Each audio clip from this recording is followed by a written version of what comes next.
എല്ലാവർക്കും സ്വാഗതം. ഈ റിവ്യൂ ഇഷ്ടപ്പെടുവാണെങ്കിൽ ഒന്ന് ലൈക്ക് ചെയ്തും സബ്സ്ക്രൈബ് ചെയ്തും സപ്പോർട്ട് ചെയ്യണേ.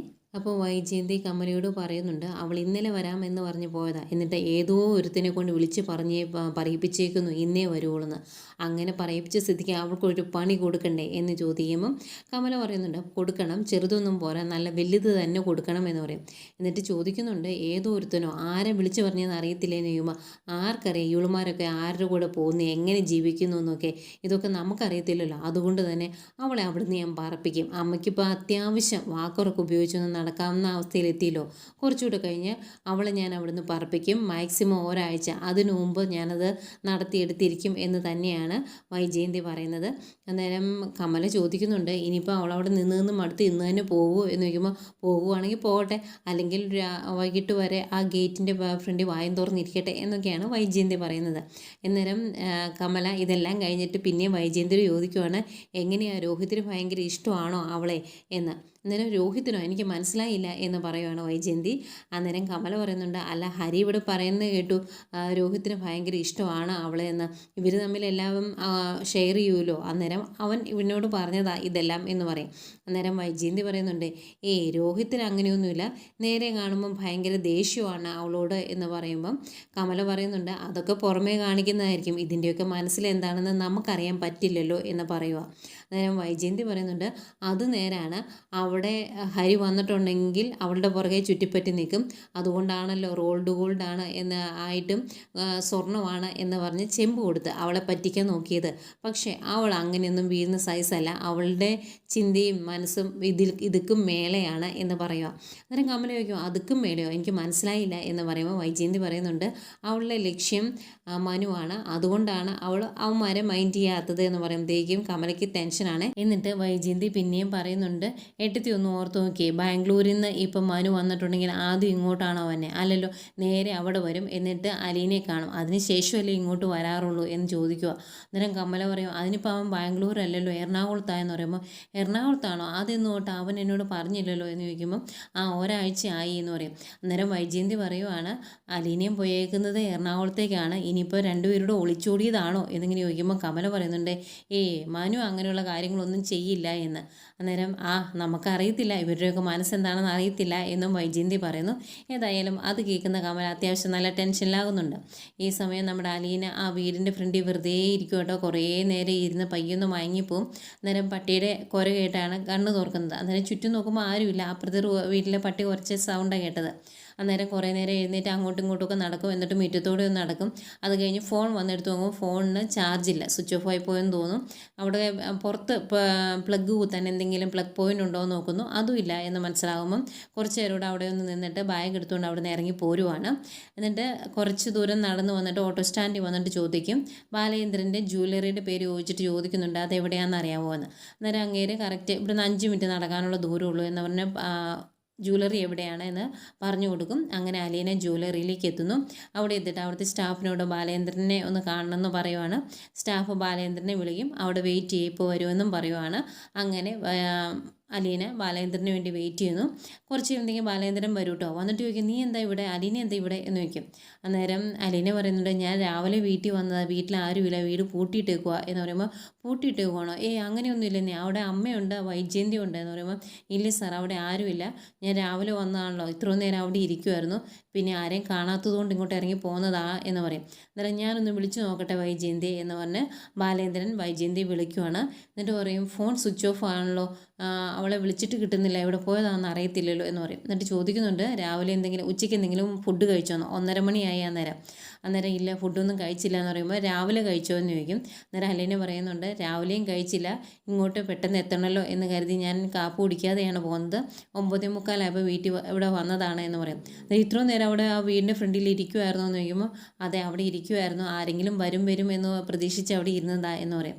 അന്നേരം ബാലേന്ദ്രൻ പറയുന്നുണ്ട്, എങ്കിൽ നീ വാ, ഞാൻ ഏതെങ്കിലും ഒരു കടയിൽ നിന്ന് ഊണ് മേടിച്ച് തരാമെന്ന് പറയുമ്പോൾ വൈജയന്തി അലീന പറയുന്നുണ്ട്, വേണ്ട, ഞാൻ വീട്ടിലേക്ക് തിരിച്ചു പൊയ്ക്കോളാം, ഒരു ഓട്ടോയിൽ തിരിച്ചു പൊയ്ക്കോളാം എന്ന് പറയുമ്പം, അതിൻ്റെ ആവശ്യമില്ല, ഫുഡ് കഴിക്കാതിരുന്ന് തലകറങ്ങി വീണിട്ടുണ്ടെങ്കിൽ ആരും കാണാനോട് കാണില്ല, അതുകൊണ്ട് ഫുഡ് കഴിച്ചിട്ട് പോയാൽ മതി, ആ ബാഗ് എടുത്തുകൊണ്ട് പുറത്തേക്ക് ഇറങ്ങി പോരെ, ഞാൻ കാർ എടുത്തുകൊണ്ട് വരാം എന്ന് പറഞ്ഞ് ബാലേന്ദ്രൻ കാറെടുക്കാൻ പോകുന്നു. അലീനെ കൂടെ ചെല്ലാൻ വേണ്ടി ബാഗൊക്കെ എടുത്തുകൊണ്ട് പുറത്തേക്ക് ഇറങ്ങി പോവുക. ഈ സമയം വൈജയന്തി വെറുതെ കമലയുടെ വീട്ടിലിരുന്ന് സമയം കളയുവാണ്. ആ സമയം രഞ്ജു അങ്ങോട്ട് വരുന്നുണ്ട് കേട്ടോ. രഞ്ജുവിനെ ഇന്ന് കോളേജിൽ നേരത്തെ വിട്ടു. അന്നേരം വന്നിട്ട് വൈജയന്തിയോട് മാത്രം വർത്തമാനം പറഞ്ഞിട്ട് അവളങ്ങ് പോവുകയാണ്. ജസ്റ്റ് കുറച്ച് കാര്യങ്ങൾ ചോദിച്ചിട്ട് മുത്തശ്ശിയെ കണ്ടതായിട്ട് പോലും ഭാവിക്കുന്നില്ല. അന്നേരം മുത്തശ്ശി ദേഷ്യപ്പെട്ട് വൈജയന്തിയോട് പറയുന്നുണ്ട്, എടി ഞാൻ ഇവിടെ ഇരിപ്പുണ്ട്, അവളുടെ കണ്ണിന് കാഴ്ചയില്ലാഞ്ഞിട്ടൊന്നും അല്ലല്ലോ, അവൾ എന്തെങ്കിലും കാര്യം എന്നോട് ചോദിച്ചോ എന്ന് ചോദിക്കും. അന്നേരം വൈജയന്തി പറയുവാണ്, ഇപ്പോഴത്തെ പിള്ളേർ അങ്ങനെയൊക്കെയാണ്. അവൾ എന്നോട് എന്താ ചോദിച്ചേ, ആൻറ്റി എന്താ വന്നത് എന്ന് ചോദിച്ചോ, ഇല്ലല്ലോ, എപ്പോഴാണ് പോകുന്നത് എന്ന് ചോദിച്ചോ, ബാങ്കിൽ പോയെന്ന് ചോദിച്ചോ, അങ്ങനെയുള്ള വിശേഷങ്ങളൊന്നും ചോദിച്ചില്ലല്ലോ, ഇപ്പോഴത്തെ പിള്ളേരെല്ലാം അങ്ങനെയാണ് എന്ന് പറയും. അന്നേരം മുത്തശ്ശി പറയുന്നുണ്ട്, അങ്ങനെ പിള്ളേരെ വളർത്തുന്നത് കൊണ്ടാണ് ഇങ്ങനെയായി പോകുന്നത്, അല്ലെങ്കിൽ തള്ള എല്ലാവരെയും എങ്ങനെയാണ് സ്വീകരിക്കുന്നത്, അതിഥികൾ വരുമ്പോൾ എങ്ങനെയാണ് പെരുമാറുന്നത് എന്നൊക്കെ കുട്ടികൾ കണ്ടുപിടിക്കണം. തള്ള എല്ലാവർക്കും പുല്ല് വിലയല്ലേ കൊടുക്കുന്നത്, അപ്പോൾ പിന്നെ പിള്ളേരെങ്ങനെയാണ് അത് കണ്ടുപിടിക്കുന്നത് എന്ന് ചോദിക്കും. അന്നേരം വൈജയന്തി പറയുന്നുണ്ട്, എനിക്കിപ്പോൾ പോയി ഇതൊക്കെ കമലയെടുത്ത് പഠിപ്പിക്കാൻ പറ്റുമോ, ഇല്ലല്ലോ, അതുകൊണ്ട് അമ്മ മിണ്ടാതിരിക്കുക എന്ന് പറയും.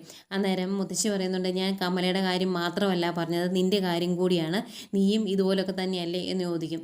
അന്നേരം വൈജയന്തി പറയുന്നുണ്ട്, അമ്മയല്ലേ എന്നെ വളർത്തിയത്, വളർത്തുകോണം കൊണ്ടാണ് ഞാൻ ഇങ്ങനെയായി പോയത് എന്ന് പറയുമ്പം മുത്തശ്ശി പറയുന്നുണ്ട്, നിന്നെ ഞാൻ നല്ല രീതിയിൽ തന്നെ വളർത്തിയത്, നീ എല്ലാവരോടും നല്ല സ്നേഹത്തോടെ പെരുമാറുമായിരുന്നു, നിന്നെ എല്ലാവർക്കും ഇഷ്ടമായിരുന്നു. പിന്നെ എനിക്ക് എൻ്റെ ജീവിതത്തെ പറ്റി ഏറ്റവും വലിയ തെറ്റായിരുന്നു നിന്നെ ആഗ്രയ്ക്ക് പറഞ്ഞു വിട്ടത്, അതോടുകൂടി എല്ലാം നശിച്ചില്ലേ, പോയ പോലെയാണോ നീ തിരിച്ചു വന്നത് എന്നിങ്ങനെ ചോദിക്കുമ്പോഴേക്കും ആകെ ദേഷ്യം വരുവാണ് വൈജയന്തിക്ക്. അമ്മയ്ക്ക് വേറെ ഒന്നും സംസാരിക്കാനില്ലേ, ഇപ്പം എന്തിനാ ഇത് സംസാരിക്കുന്നത് എന്ന് ചോദിക്കുമ്പോൾ, പിന്നെ എന്താ ചെയ്യുന്നത്, പെമ്മക്കൾ കൈയിട്ട് പോയിട്ടുണ്ടെങ്കിൽ പിടിച്ചാൽ കിട്ടില്ല, പിന്നെ പൊടി തിന്നും പാറ്റ കുത്തിയും ഒക്കെ ആ കയ്യിലോട്ട് കിട്ടുകയുള്ളൂ, പറഞ്ഞിട്ട് കാര്യമില്ലല്ലോ എന്നൊക്കെ പറയുമ്പോഴേക്കും വൈജയന്തിക്ക് ദേഷ്യം വരുന്നുണ്ട് കേട്ടോ. ഇവരിങ്ങനെ സംസാരിച്ചുകൊണ്ടിരിക്കുന്നതേക്കും വീണ്ടും രഞ്ജു പോയി ഡ്രസ്സൊക്കെ മാറിയിട്ട് താഴേക്ക് ഇറങ്ങി വരുന്നുണ്ട്. എന്നിട്ട് ഫോൺ വിളിച്ചുകൊണ്ട് നടക്കുക. അന്നേരം എടാ നീ എപ്പോഴാണ് പോകുന്നത്, നമുക്കൊരു മൂവി കണ്ടാലോ എന്നൊക്കെ ഇങ്ങനെ ചോദിക്കുന്നുണ്ട്. അന്നേരം മുത്തശ്ശി പറയും, അവൾ ആണിനെയാണോ പെണ്ണിനെയാണോ വിളിക്കുന്നതെന്ന് ആർക്കറിയാം, എല്ലാവരെയും എടാ എടാ എന്നേ വിളിക്കുകയുള്ളൂ, ഇതൊക്കെ പഠിച്ചു പോയിട്ടുണ്ട്, എന്താ ചെയ്യുന്നത് എന്ന് ചോദിക്കും. അന്നേരം വൈജയന്തി ചോദിക്കും, അമ്മ എന്തിനാ അതൊക്കെ ശ്രദ്ധിക്കുന്നത്, അമ്മയ്ക്ക് അമ്മയുടെ കാര്യം നോക്കിയാൽ പോരെ എന്ന് ചോദിച്ച് ദേഷ്യപ്പെടുക. അന്നേരം മുത്തശ്ശി പറയുന്നുണ്ട്, മുഖത്ത് 2 കണ്ണുണ്ട്, അന്നേരം കാണാതിരിക്കാൻ പറ്റില്ലല്ലോ, അതുകൊണ്ടാണ് ഇങ്ങനെ പറയുന്നത് എന്ന് പറയും. എന്നിട്ട് രഞ്ജുവിനെ വിളിക്കും, എടി ഇങ്ങോട്ട് വന്നേടി എന്ന് പറഞ്ഞ് വിളിക്കും. എന്നിട്ട് ഞാൻ ഇവിടെ ഇരിക്കുന്നത് നീ കണ്ടില്ലേ, നീ എന്തെങ്കിലും വിശേഷം എന്നോട് ചോദിച്ചോ എന്ന് ചോദിക്കുമ്പോൾ രഞ്ജു തിരിച്ചു പറയുവാണ്, അതൊക്കെ അറിഞ്ഞിട്ട് എനിക്ക് എന്താ പ്രയോജനം, വെറുതെ ഓരോന്ന് പറഞ്ഞോളും എന്ന് പറഞ്ഞാൽ രഞ്ജു ദേഷ്യപ്പെട്ട് അങ്ങ് പോകും.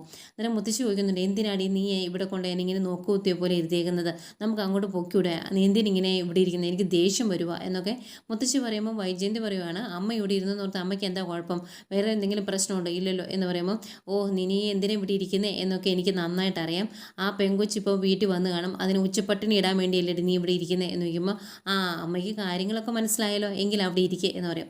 അന്നേരം തെശി പറയുന്നുണ്ട്, കാല് വയ്യാണ്ടായിപ്പോയി, അല്ലെങ്കിൽ തന്നെ അങ്ങനെ അങ്ങോട്ട് പോയേനേന്ന്. അതൊന്നും മൈൻഡ് ചെയ്യുന്നില്ല, കൂളായിട്ട് അവിടെ ഇരിക്കുവാണ് വൈജയന്തി.